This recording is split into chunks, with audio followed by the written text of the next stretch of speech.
Assalamualaikum warahmatullahi wabarakatuh. Apa kabar teman-teman? Kembali lagi bersama saya Rozik di channel Bang Rozik. Pada video kali ini saya ingin share kepada teman-teman bahwa kita harus berhati-hati ketika menggunakan media query.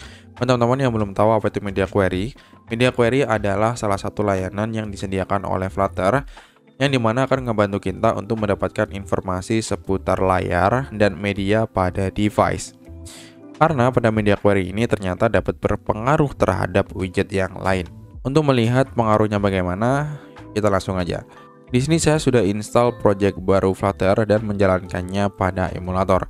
Projectnya sederhana aja, di sini hanya ada app bar, kemudian ada input text dan button rebuild.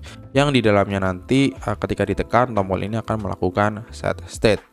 Di bagian kiri di sini juga bisa teman-teman lihat ada function main, kemudian class my app, ya, material, kemudian ada class my homepage yang di dalamnya ada app bar, kemudian padding, kemudian column, ya, ada text field dan juga container, di dalamnya ada elevated button. Di dalam Flutter segala sesuatunya adalah widget. Widget itu sendiri ada dua, yaitu stateful dan juga stateless. Nah, keduanya memiliki mekanisme build widgetnya masing-masing. Dimana ketika menggunakan stateless, build hanya dilakukan sekali saja.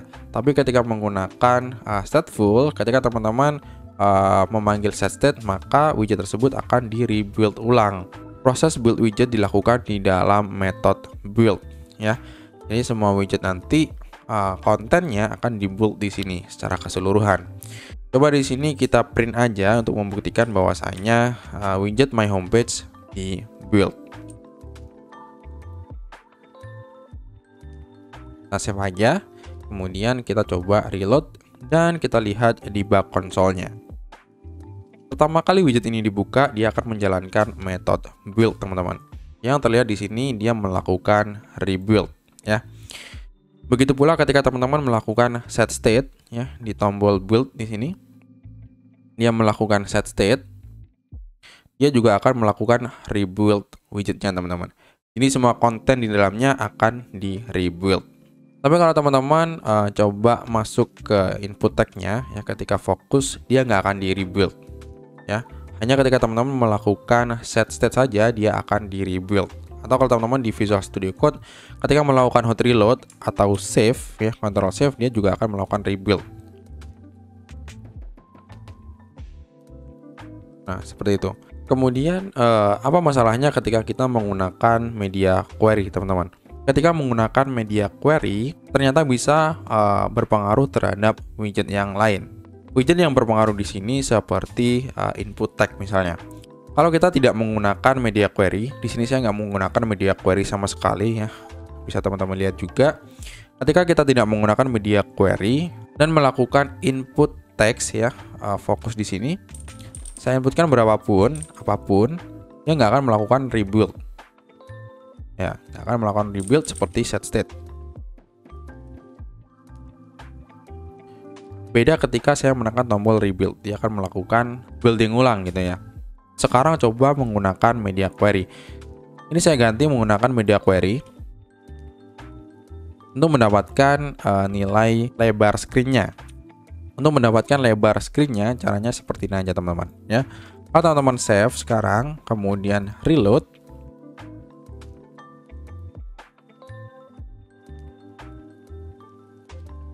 ya. Kalau teman-teman klik di sini sekarang, dia melakukan rebuild. Gak hanya itu, kalau teman-teman fokusnya dihilangkan, dia juga akan melakukan rebuild. Nah, ini adalah pengaruh dari media query. Nah, sejujurnya saya juga nggak tahu ini kenapa. Kalau teman-teman tahu, bisa coba komen aja di kolom komentar di bawah penyebabnya kenapa, ya. Jadi sekali lagi teman-teman perlu berhati-hati ketika menggunakan media query. Bayangin kalau inputnya ini nggak cuma satu, ya. Kalau banyak itu, ini akan sangat berpengaruh terhadap performa dari aplikasi teman-teman. Karena setiap teman-teman melakukan input atau fokus di input text-nya, dia akan selalu melakukan rebuild, ya. Bisa dilihat di sini, dia akan bertambah terus proses build-nya. Sama kayak teman-teman melakukan set state, ya.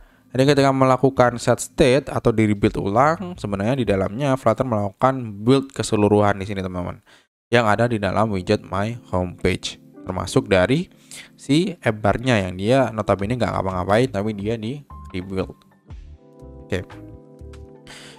Jadi saya sarankan teman-teman perlu berhati-hati ketika menggunakan media query. Alternatifnya teman-teman bisa menggunakan double.infinite ya, atau menggunakan layanan patch dispatcher.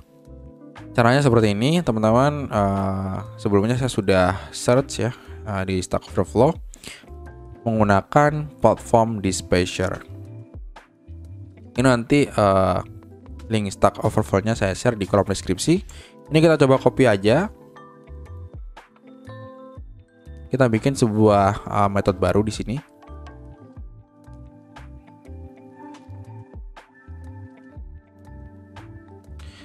Enaknya ketika teman-teman menggunakan ini adalah nggak perlu butuh konteks untuk mendapatkan lebar layar.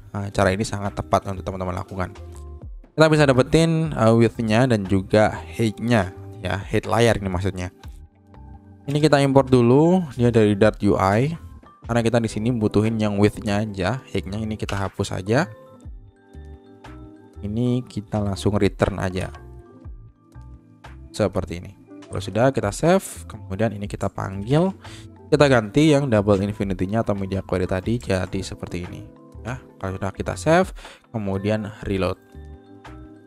Kita lihat di bug konsolnya teman-teman. Oke, dia melakukan rebuild pertama kali. Karena kalau teman-teman klik di bagian fokus, dia nggak akan nge-rebuild ya. Seperti ini. Oke, jadi itu kenapa teman-teman perlu berhati-hati ketika menggunakan media query. Baik itu untuk mendapatkan value height maupun width atau lebar atau panjang layar dari device. Karena dapat berpengaruh dengan widget yang lain. Mungkin itu aja untuk video kali ini, singkat aja. Semoga dapat membantu, semoga dapat bermanfaat buat teman-teman. Jangan lupa like, comment, dan subscribe video ini. Saya akhiri, wassalamualaikum warahmatullahi wabarakatuh.